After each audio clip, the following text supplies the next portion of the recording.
आखिर इस संसार में सबसे बड़ा पापी कौन है, स्त्री या पुरुष?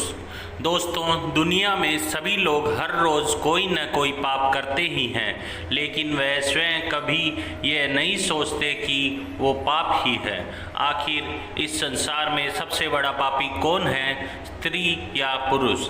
आज मैं आपको बताऊंगा। सबसे पहले इस संसार में सबसे बड़ा पापी कौन है, ये समझेंगे एक कहानी के माध्यम से। बहुत समय पहले की बात है। किसी देश में एक राजा और रानी रहते थे। वो और उनकी रानी दोनों ही भोलेनाथ के बहुत बड़े भक्त थे। उन्होंने अपने महल में तोता मैना का जोड़ा पाल रखा था और उन्हें एक ही पिंजरे में रखा करते थे। अब ये तो सभी को पता है कि मियाँ बीवी में एक ना एक दिन लड़ाई ज़रूर होती है। तो काफ़ी समय बीत चुका था। एक दिन मैना तोते से कहती है कि मैंने मान लिया कि यह पुरुष बड़े पापी होते हैं, ये बहुत ही बड़े धोखेबाज होते हैं, मौका मिलने पर यह कुछ भी कर सकते हैं। मैना की बात सुनकर तोता बोला, तू तो रहने ही दे, पुरुष उतने पाप नहीं कर सकता जितने पाप स्त्रियां करती हैं। जितनी धोखेबाज स्त्रियां होती हैं, ना उतना धोखेबाज तो कोई होता ही नहीं है। इनसे बड़ा पापी इस पूरी दुनिया में कोई नहीं होता। यह किसी की भी हत्या कर देती हैं। जिसके बाद तोता और मैना में लड़ाई होने लगी। यह सब दृश्य देखने के बाद राजा ने पूछा, तुम दोनों क्यों लड़ रहे हो? किस बात पर तुम दोनों में विवाद हो रहा है? मैना ने उत्तर देते हुए कहा कि महाराज, यह मान नहीं रहा कि दुनिया में सबसे बड़ा पापी पुरुष होता है। फिर तोते ने कहा, मैं कैसे मान जाऊं, क्योंकि सबसे बड़ी पापी स्त्रियां ही होती हैं। राजा ने दोनों से कहा, तुम किस कारण से ऐसा कह रहे हो? तब मैना ने उदाहरण देते हुए कहा कि किसी गांव में एक सेठ जी थे। वे बड़े ही धनवान थे। उनका जो बेटा था वो बहुत ज़्यादा बिगड़ैल किस्म का इंसान था। सेठ जी का लड़का इतना जुआ खेलता था कि सेठ ये बात सोचते सोचते एक दिन स्वर्ग सिधार गए।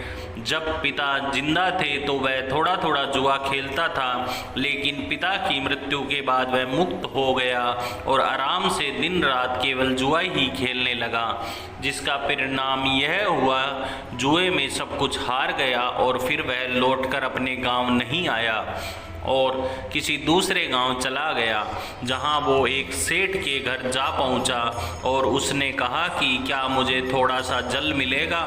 जब सेठ ने उससे पूछा कि तुम कहां से आए हो और क्या करते हो, जिसके उत्तर में लड़के ने कहा, मैं एक व्यापारी हूं और जहाज से जा रहा था। व्यापार करने में मेरा सामान समुद्र में डूब गया, तो आप मेरी कुछ मदद कर देते तो अच्छा होता। सेठ ने लड़के की बात सुनी और फिर उसकी बातों के जाल में फंस गया और कहने लगा कि बेटा, तुम दिखने में तो ठीक ठाक हो और कमा भी लेते हो, तो क्या मेरी बेटी से शादी करोगे? यह बात सुनकर लड़का खुश हो गया और शादी के लिए हामी भर दी, जिसके बाद दोनों का विवाह हो जाता है और सेठ अपनी बेटी को खूब सारा धन देकर विदा कर देता है। अब इस लड़के को तो केवल धन के लिए विवाह करना था, जो वो कर लेता है। विवाह के बाद वो लोग जा रहे होते हैं तो रास्ते में एक जंगल पड़ता है। तब वह लड़का अपनी पत्नी से कहता है कि देखो, हम लोग जंगल से गुजर रहे हैं तो कोई भी चोर तुम्हारे जेवर चुरा सकता है, तो ऐसा करो कि तुम अपने सारे जेवर उतार के मुझे दे दो। अब उसकी पत्नी ने उस पर भरोसा करके अपने सारे जेवर अपने पति को दे दिए। देती भी कैसे नहीं, क्योंकि वो उसका पति था। जिसके बाद उस लड़के ने अपनी पत्नी के जेवर एक कपड़े में रखकर अपनी कमर पर बांध लिए। फिर वह सभी एक जगह आराम करने के लिए रुक गए।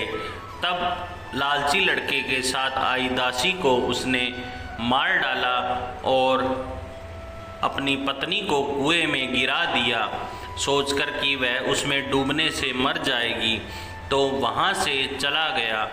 किंतु उसकी पत्नी मरी नहीं और कुएं से बाहर निकलने के लिए आवाज़ें लगाती रही। कुएं के पास से एक आदमी गुजर रहा था। तब उसने किसी महिला की आवाज़ सुनी तो उस व्यक्ति ने उस महिला को कुएं से जैसे तैसे करके बाहर निकाला। कुएं से बाहर निकालने के बाद महिला ने अपनी सारी जानकारी उस व्यक्ति को दी, जिस पर उस व्यक्ति ने महिला को उसके पिता के घर पहुंचा दिया। घर पहुंचने के बाद महिला के पिता ने पूछा कि क्या हुआ तुम्हारे साथ। अब क्योंकि वो स्त्री पतिव्रता थी, इसलिए उसने अपने पिता से झूठ कहा और बोली, पिताजी, जंगल में कुछ चोरों ने हम पर हमला कर दिया था और दासी को मार दिया, मुझे कुएं में धकेल दिया और पति का कुछ पता नहीं है। बेटी की बात सुनकर सेठ जी बोले, चलो कोई बात नहीं, भगवान सही सब कर देंगे। कुछ समय बाद लड़का दोबारा अपने ससुराल पहुंचा और सोचा कि सेठ जी से कहेगा कि आप नाना बनने वाले हैं और इसके बदले में खूब सारा धन मिल जाएगा। लेकिन वह जैसे ही अपने ससुराल पहुंचा, उसकी मुलाकात उसकी पत्नी से हुई, जिस पर उसकी पत्नी ने उससे कहा, मैंने पिताजी को ये सारी बातें बताई है तो आप भी यह बता देना। वो कहते हैं ना, आदत वालों की आदत नहीं जाती। उसने देखा कि उसकी पत्नी ने बहुत सारे जेवर पहन रखे हैं, तो उस लड़के ने पत्नी से कहा, तुम सो जाओ, सुबह मैं तुम्हें अपने साथ लेकर जाऊंगा। रात हुई और उसने अपनी पत्नी का चाकू से कत्ल कर दिया और सारे जेवर लेकर चला गया। राजा को ये सब कहानी बताने के बाद मैना ने कहा कि इसलिए मैं बोलती थी कि पुरुष दुनिया का सबसे बड़ा पापी इंसान होता है। उसने अपनी पत्नी को मार डाला और सारा सामान लेकर चला गया। मैना की ये बात सुनकर तोते ने भी राजा को एक कहानी सुनाई, जिसमें उसने स्त्री के चरित्र को लेकर बात की थी। दोनों की बातें सुनने के बाद राजा बोले, इस बात का उत्तर मैं देता हूँ कि कौन सबसे बड़ा पापी है। राजा आगे बताते हैं कि जिस इंसान की सोच उसके स्तर से नीचे गिर जाती है, वह इंसान पापी होता है, फिर वो भला पुरुष हो या स्त्री, क्योंकि इंसान पाप करने से पहले यह नहीं सोचता कि वह स्त्री है या पुरुष, उसे पाप करना चाहिए या नहीं। तो दोस्तों, अब आप समझ गए होंगे कि इस संसार में सबसे बड़ा पापी कौन है। अगर आपके आसपास भी कोई इन्हीं में से एक है तो कमेंट करके ज़रूर बताएं। आज के लिए बस इतना ही। हम उम्मीद करते हैं आपको हमारी इस कहानी के ज़रिए कई सवालों के जवाब मिल गए होंगे। अगर आपको यह कहानी पसंद आई हो तो वीडियो को लाइक करें और अपने दोस्तों के साथ ज़रूर शेयर करें। धन्यवाद। जय श्री कृष्णा, जय श्री राधे, जय भारत।